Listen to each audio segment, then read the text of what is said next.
much, everybody, for coming to join me for another story time with Deadpool.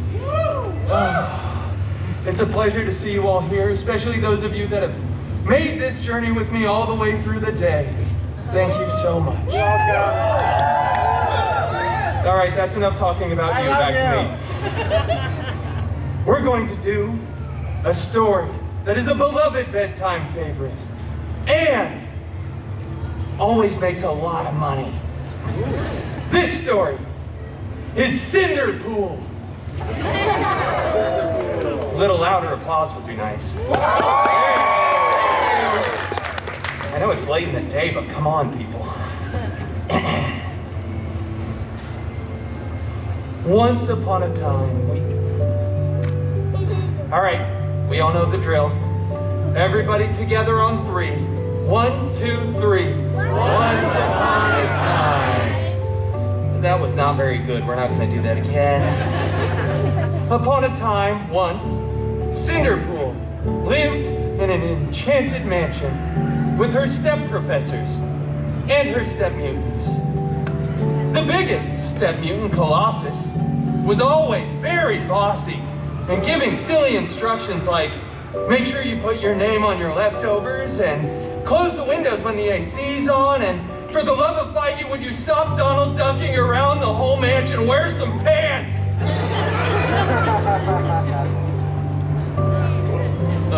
The other step mutant, Negasonic Teenage Warhead, which is such a cool name, isn't it? So good.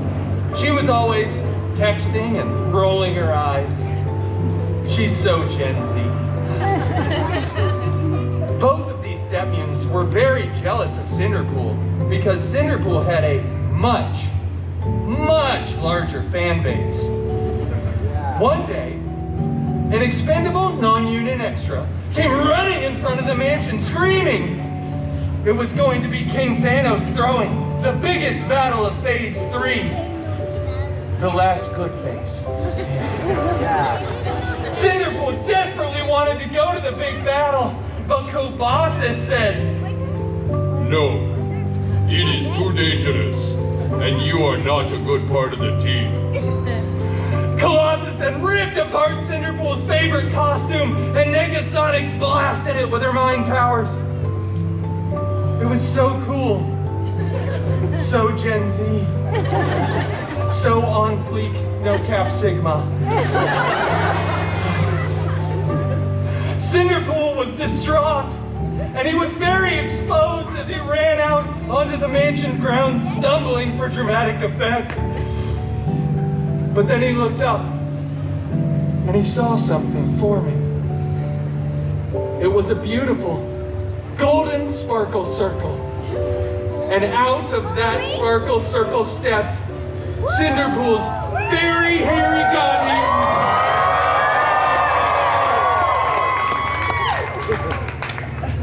Out of that circle stepped Cinderpool's okay, all right, hi. Wolverine! Oh, fairy god mutant Wolverine! I desperately want to go to the big battle, but all of my step mutants destroyed my favorite costume. Shut up. Oh my god. He said lovingly. What? No, I'm telling a story, okay?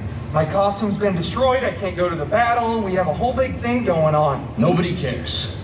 Get another costume. Stop whining. God.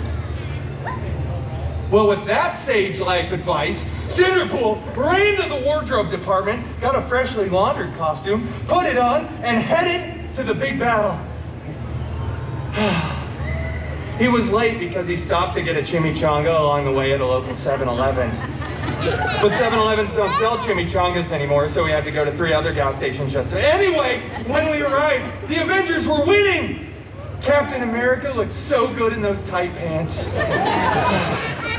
Cinderpool looked around for his fairy god mutant Wolverine, who was... I'm going to Pims.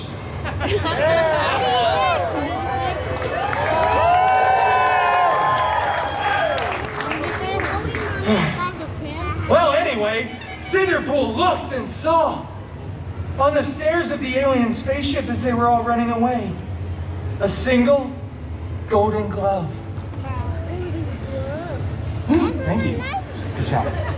Cinderpool picked that glove up and said, I wonder if this fits, and put it on. After a bunch of buzzing, whirring, and clicking, it was a perfect fit. Tony Stark looked over and started screaming, no! Take that glove off! Okay. And then all the other Avengers started running over.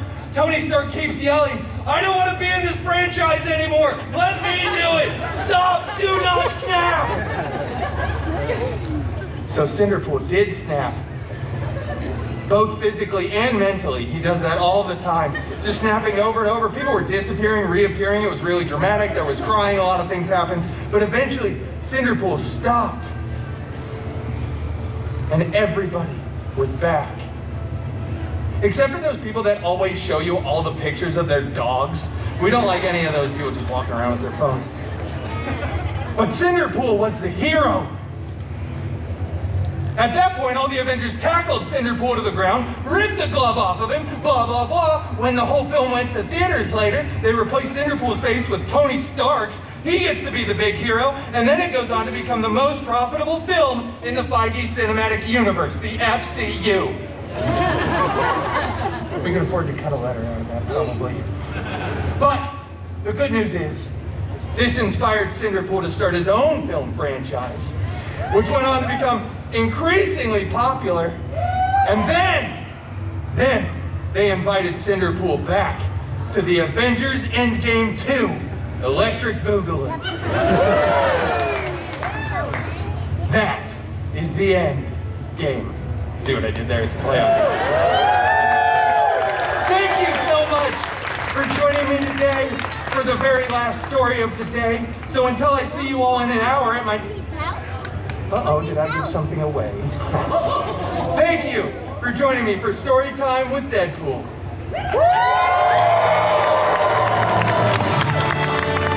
You're too kind. I promise I'm